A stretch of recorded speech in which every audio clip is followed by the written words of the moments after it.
Aloha! Welcome to Mystic Movement Astrology.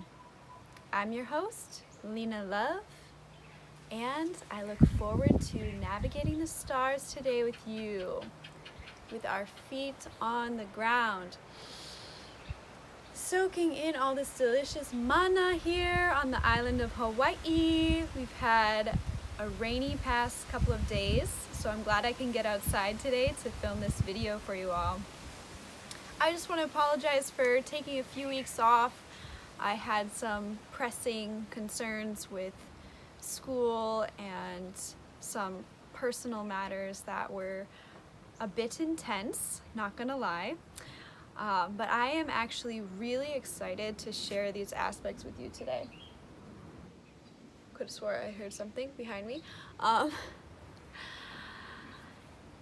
So I want to dive in and talk about, everyone has been talking about this Lionsgate portal that was apparently yesterday, and people have been coming up to me like, oh, Lena, do you know about this Lionsgate and what does that mean and blah, blah, blah. And I'm like, I don't know what all these portals and things that people get messages on Instagram about them, and I believe in astrology, clearly. However, sometimes I think that it can get a little bit superstitious about, oh, this particular day is this like magic portal. And so I'm, wearing my leopard shirt today to rep the Leo season. I'm a Leo moon and South Node, so I feel very identified at this time with this energy. And I just want to offer that when I looked at the stars and I looked at the planets, that there are some great things happening that happened yesterday, and there is this Leo energy that's very powerful right now. For me, it doesn't culminate until the 17th. So, speaking of the numerology of 8, 1 and 7 is an 8, and we're in the month of August 8. So for me, the true 8-8 is not yesterday, was not yesterday. It is happening on the 17th. I'm going to lead up to that. But first off, I want to talk about how everything we're looking at in the chart right now needs to be oriented around the North and the South node. So this has been a theme that's been going on for some time since I started doing these videos. It's going to be an aspect that's going on for 18 months. We're about 6 months into that. And the North node being in Gemini. So we've talked before about that being about truth. Gemini represents truth, represents learning, represents the mind. It's factual knowledge, it's experiential knowledge and awareness, in contrast to the South Node in Sagittarius. So the South Node is what we're collectively at this time learning to let go of. So Sagittarius represents our faith, our belief systems, our philosophies on life, it's international travel, it's transcendental awareness, it's believing before seeing, so to speak. So as we can see in the world right now, we're really not able to travel and explore to the extent of if we had a powerful Jupiterian aspect or Sagittarian aspect, we would be able to. So we're seeing the evidence of that aspect reflected in the reality of the times. What we're not seeing, or what's a little bit more hidden, a little less obvious to us, is the fact that we are also being called to let go of our belief systems that are tying us to the past. So we're being challenged with this new information that's coming through in this North Node in Gemini that's telling us, the most obvious example through this virus, that the world is changing. So the reality is no longer congruent with our typical belief system or philosophy of life, or the way that we want to view the world. And so this is calling for a change in beliefs, a letting go of the old and an adaptation to embrace the new. And so when we look at the North and South Node axis, we can begin to interpret everything else in the chart that's happening within the narrative of this story. So we want to look first at Mercury, because Mercury is the ruler of Gemini. So with our North Node, our karma, the path we're moving forward into, being ruled by Gemini and Mercury, we want to look to where Mercury is right now. And Mercury is in Leo. And Mercury is speeding up 2 degrees a day, and she is heading for, he, Mercury is, a very dualistic planet, so we can anthropomorphize male or female. This planet, Mercury, is leading up to the sun in Leo, and they're going to conjunct on the 17th, August 17th, at 25 degrees of Leo. So if we think of the energy of Leo being like our true sovereign self, like Leo represents the king, and Mercury being the truth, being the messenger god that's bringing this newfound clarity of awareness to us as the king of our individual experience, then we can see this aspect as being the ability to understand, to comprehend, and to communicate our true self, our true values, our true identity, which we've kind of been revising in these times that we've had this Mercury retrograde, we've had this Venus retrograde, we've had all of these energies going into Cancer and Gemini, which is all about exploring and learning and studying the facts and kind of going back and forth between, okay, what's true, what's not, and taking that time to really sit with the ambivalence is a very powerful process that I think oftentimes we are hesitant to embrace this process because our culture has conditioned us to want to decide and to move forward as quickly and as fastly as possible, just like we've tried to open up the world before we've had a very clear idea and plan about what this new way of connecting and interacting actually looks like. Instead, we have this kind of facade of safety that we've constructed through this idea of wearing masks and social distancing, but yet is this really something that is sustainable long term? Is this really something that is even effectual to our desired ends? So now we're going through this experience of having to retreat again because we didn't embrace this experience of ambivalence. And that's what we've been going through on an inner level as well. And where I'm hopeful is that even though there's a lot that's changing in the world right now, we have Pluto, Saturn, and Jupiter all retrograde in Capricorn, which just means that we're revising the entire structure.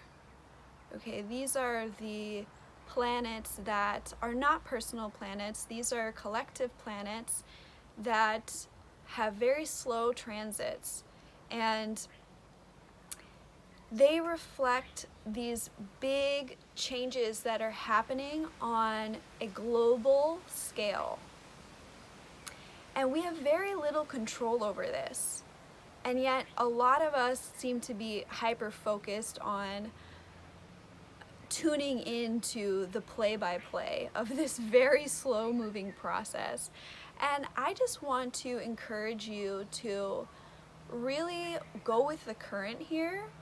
And that's not with trying to understand this greater reality and how it's going to play out, because we can't foresee how this is going to change.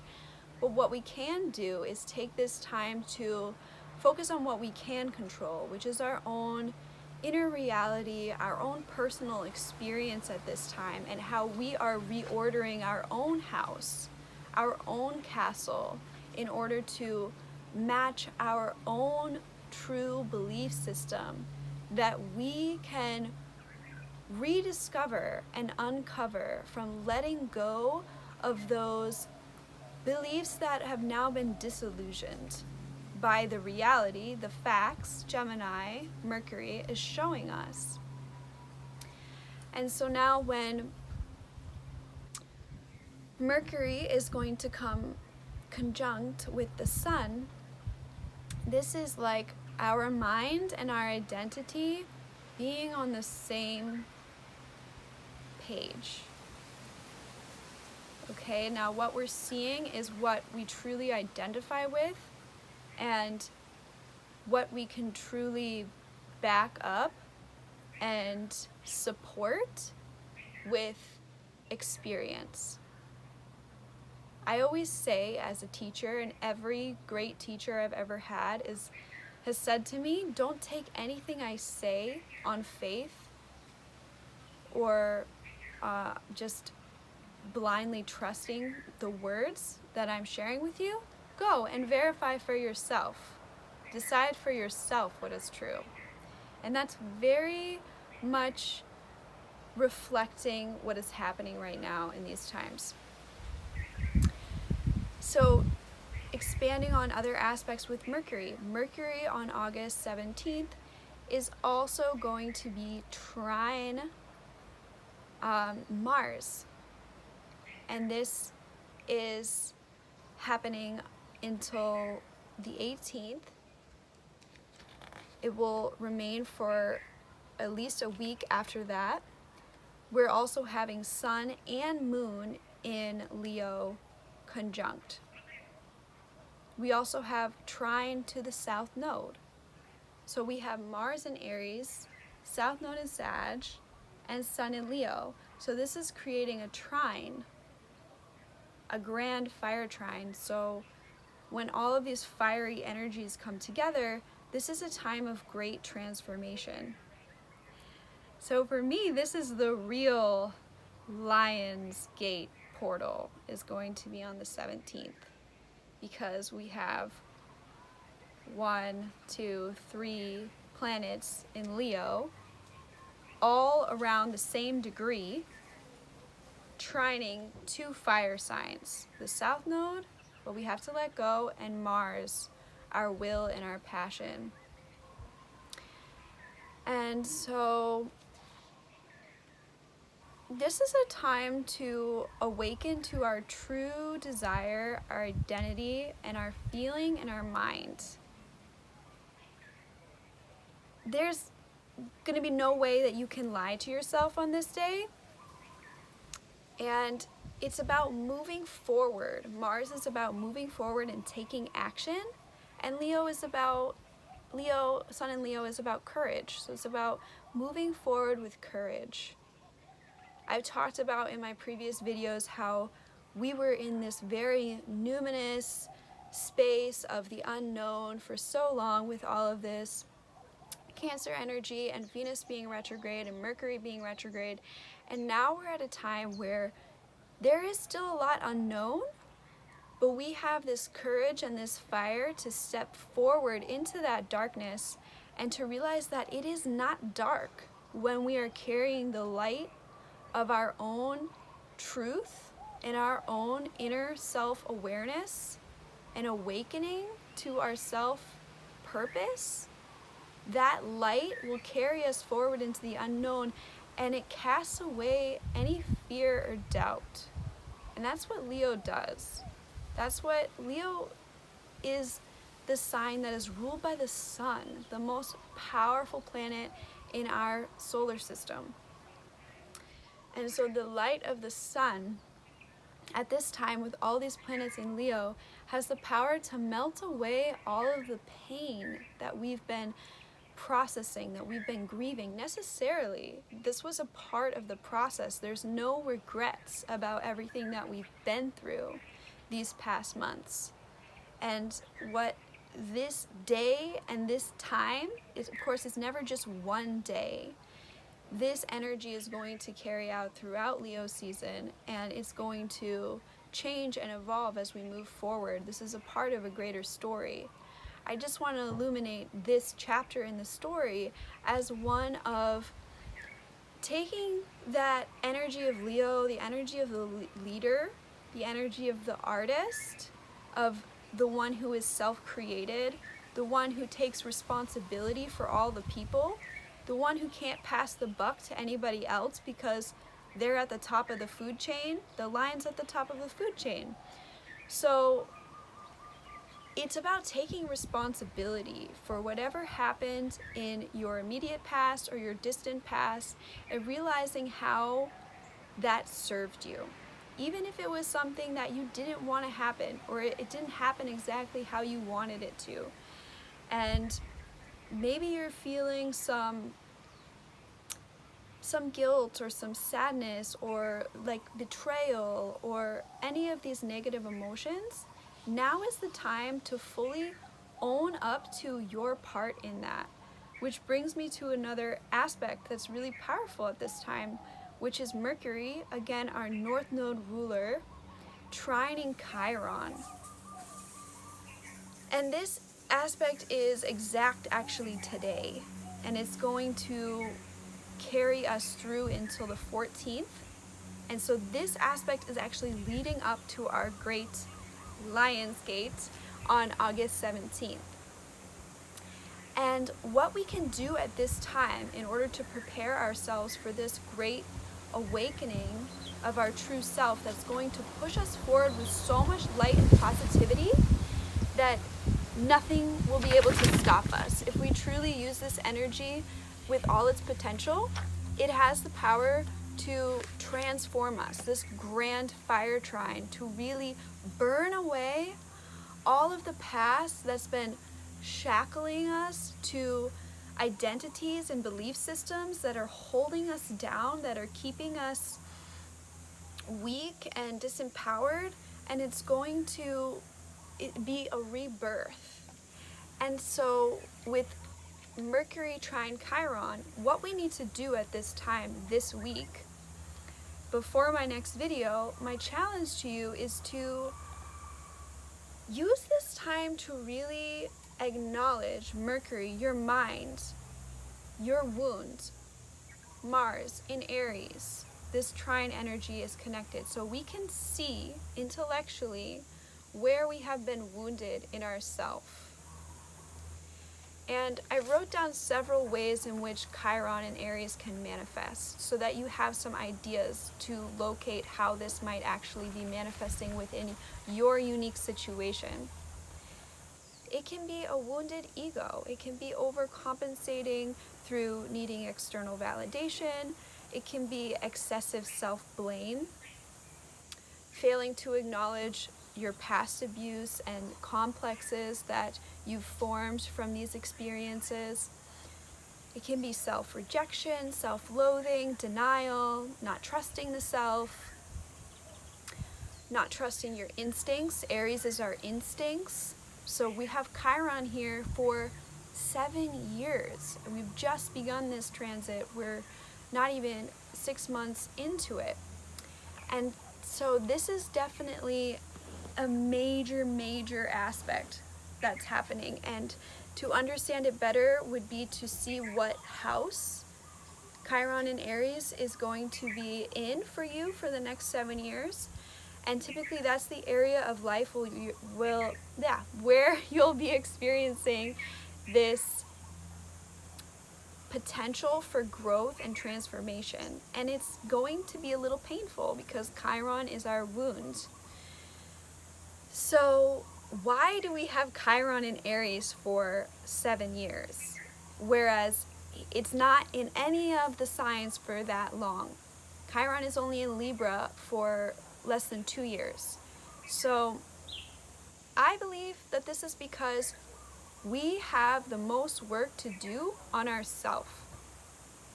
Everything that happens in our external reality and within our relationships has to do on a deep level with our relationship with ourselves. And so this is really a great time, this trine, Mercury, trine Chiron, because we're able to see into what exactly this wound is. And therefore, we can start the healing process, or we can continue the healing process, because it's always multiple layers. And even if we're in a relationship with somebody and we want to work on the relationship, working on yourself is also working on the relationship. Working on yourself is the best way to help others. And your partner can either join you in that or not. Unfortunately, we cannot control whether another person is willing to work on themselves or not. But we can see our experiences as opportunities to grow on a personal level and to transcend our own limitations. So, with that being said, I want to say a few more things about this magical day on August 17th.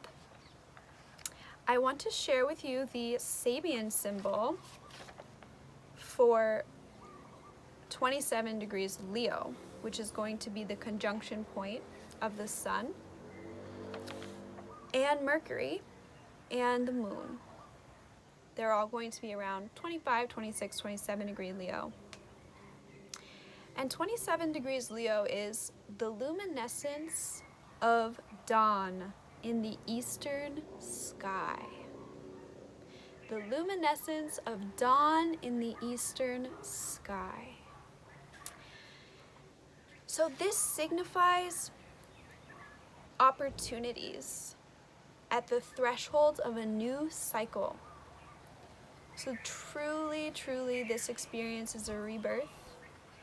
And to the extent that we do our homework and we're able to heal and let go from acknowledging the awareness of our own wounded self, owning it like a true king, like a true queen, like a lion, and taking full responsibility in order to accept that, heal that, let that go, and to step into your fire, step into your passion, your purpose, your reason for being here.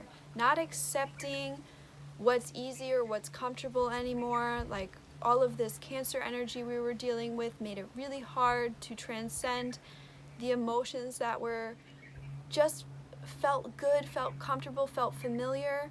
Well, we want to get to that feeling of not just feeling comfortable, not just feeling familiar, not just feeling like I'll settle for this, but that we're really growing into our greatest life, our greatest self. And another way to use this Leo energy, Leo is the artist, Leo is the creator, it's the child that just wants to create and doesn't have any self-consciousness or doesn't have any internalized criticism from the parents yet. It's that energy of just loving yourself and knowing yourself completely as this light of the stars that you truly are. I mean, stars are everywhere. I had a dream last night of a baby and its head was a star. I mean, this flower is a star. Flowers are the stars of the earth. You are a star, and the greatest illusion alive right now that's breeding and that's spreading like a virus is trying to tell you otherwise, is trying to herd you like a sheep to slaughter. And the more that we try to engage this media dialogue of fear and scarcity mentality, the more we're actually impoverishing our inner world, the more we're taking in the outside and destroying ourselves. And these are the kind of things that become stress, that somatize in the body and create illness and hold us back. Instead of realizing that we didn't come here to be morphed by the world. We came here to change this world, to influence this world, because we're more powerful than this world. We're not just this physical body. And I think that's the biggest crisis we're experiencing right now, is that everyone is so afraid to die of the virus or to spread the virus or to be sick, because they're so afraid of feeling their mortality. But the reality is that's only one level of existence. And we can use this energy to transcend to a higher awareness that we are so much more. And when we're children, we know this. And if it feels too much for you at this time, this emotional energy, don't suppress it. Do not push it down and deny. I mean, Aries, Chiron can be self-denial, and that is not where you want to go with this. Do not suppress, but sublimate. Sublimate. Transform. Fire. This is fire energy. Transform that emotion through art, through writing, through singing, through dancing, through cooking, through any alchemical process that does not involve you escaping and running from your pain or denying that it exists, because I assure you that if you take either of those paths, it won't go anywhere, and it's only going to erupt in a more painful and inappropriate way in the future. So this is a really powerful time. We've got all the good feelings of Leo on our side to remind us who we really are and how we are really the leaders, the royalty, the kings and queens of our own life. And we are here to shine and to thrive and to live from our own idea of truth based on our own experience, not from what the outside world is telling us. And this is the greatest test we're facing at this time. And so I have a short mantra to share with you. Open to the truth that has always been, not based on before or then. A simple answer rises from inside. Always remember, your conscience is your guide. One more time. Open to the truth that has always been, not based on before or then. A simple answer from inside. Always remember, your conscience is your guide. Thank you so much for watching. Aloha, everybody. Namaste.